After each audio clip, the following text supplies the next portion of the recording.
folks, and welcome back to the second episode of The Art of Quinny here on TV Cogeco. I'm your host, John Costello, and I'll be with you throughout the entirety of this series as we showcase local artists, writers, and musicians. And this week's show proves to be as good as last week's show, actually, as we have brand new faces and brand new places to go to. So without further ado, what I'm going to do is pitch it to the first artist of the day.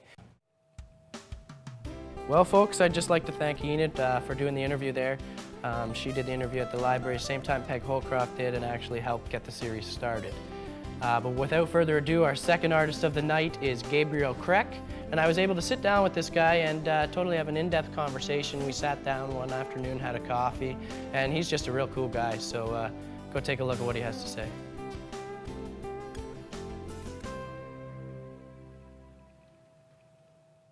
I've been painting since I was a kid.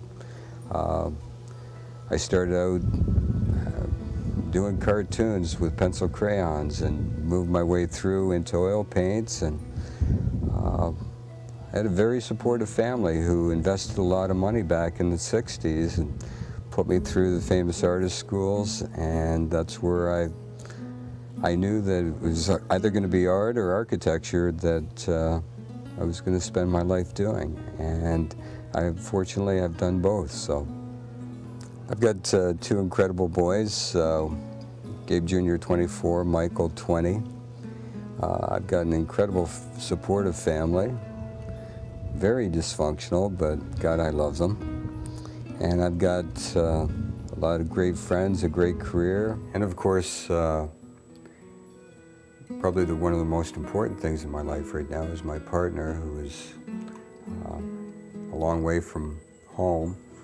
She's an American, lives in Chicago. My partner, Nancy, who I share an abundant life with, living so far apart and so together. And I'm on the road a lot.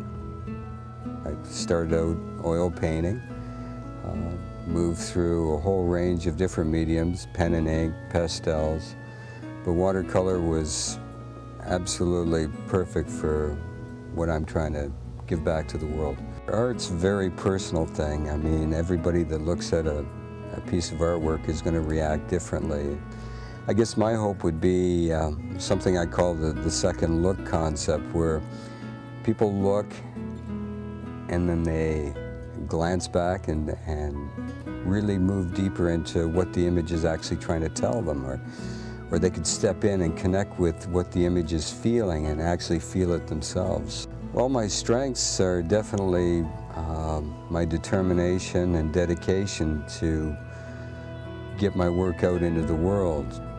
You know, I'm one of these fanatics when it comes to setting goals and working towards them and making sure that I achieve them. My weaknesses, well, it's got to be the 3 C's. Chocolate, coffee, and cigarettes. Welcome to my paradise. My studio is absolutely the perfect working environment. I mean, I've got all my computers in there. I've got my board. The lighting is incredible. The view is incredible. And I designed my backyard to be my paradise. There's a lot of fantastic artists in this area for sure, but there's 2 that really provide me with different types of inspiration. First of all, there's an artist out of Trenton called Rolf. His name is Rolf Bush. His work is just incredible when it comes to very fine detail with graphite. The second artist, I'm just moved by her imagination and her ability to capture a thought or a feeling, and that's Jacqueline Stakos. I'm just compelled by her work.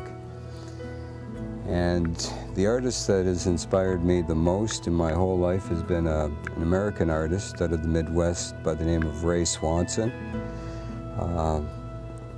He is really, and still continues to this day, push me into the photorealism with my work. I guess rather than being interest, actually being my passions, because I fill up just about all my time with, besides my painting, photography, architecture. I used to design a lot of homes in the Quinny area. Definitely computers, computer graphics, web design. I design my own website. My success comes on so many different levels. I mean, when I'm out on a photo shoot, it's amazing what I come across. And one of my favorite shoot locations is Key West, Florida. And it's just a wealth of subject material. And when I start, clicking my camera, magic happens. And to look at the photographs after, I feel a lot of success in that. But I guess my real success would be when it inspires me enough to lift my paintbrushes and start laying down my washes. And then the final completion for sure. I always smoke a big fat cigar after. I really think that I would at least hope that people would say that, Gabriel Krekk is very easygoing, laid back in his own way. I'm a very spiritual being. I hope that people recognize that. I'm well-grounded, I'm very controlling, and I'm extremely goal-oriented. I'm so busy taking my work everywhere. It'd be a nice change to have my work take me everywhere.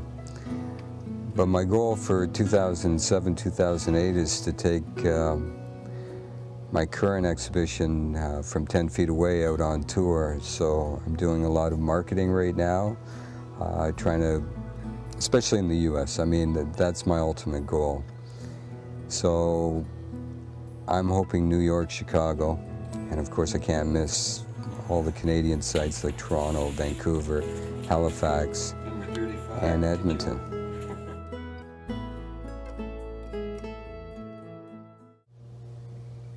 I guess the best advice that I could give an artist that's starting out would be to keep believing in yourself and your work and your subject material.